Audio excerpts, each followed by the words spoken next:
और अब कुछ खबरें खेल के मैदान से आपको बताएं। आईसीसी टी20 वर्ल्ड कप 2024 के सुपर 8 मरहले के मैच में वेस्टइंडीज ने अमेरिका को एकतरफा मुकाबले के बाद 9 विकेटों से शिकस्त दे दी। ग्रुप 2 की टीमें बारबाडोस के शहर बर्जटाउन में टी20 वर्ल्ड कप के 46वें मैच में मद्देमुकाबिल थी, जहां अमेरिका की पूरी टीम 19.5 ओवर्स में 128 रन बनाकर आउट हो गई थी।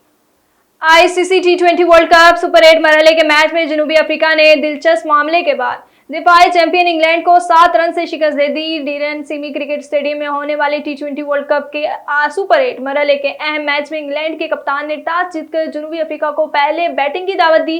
ताहम पहले बैटिंग करते हुए जनूबी अफ्रीका ने मुकर्ररा 20 ओवर्स में 6 विकेटों के नुकसान पर 163 रन बनाए। कौमी क्रिकेट टीम के कप्तान और बैटर बाबर आजम ने मैच फिक्सिंग इल्जामात लगाने वालों के खिलाफ हत्तक इज्जत का केस दायर करने का फैसला कर लिया। जराये के मुताबिक बाबर आजम हत्तक इज्जत केस के हवाले से अपनी लीगल टीम से मुशावरत शुरू कर दी है। कौमी टीम कप्तान की जानिब से यूट्यूबर और साबिक क्रिकेटर को लीगल नोटिस भिजवाने जाने का इम्कान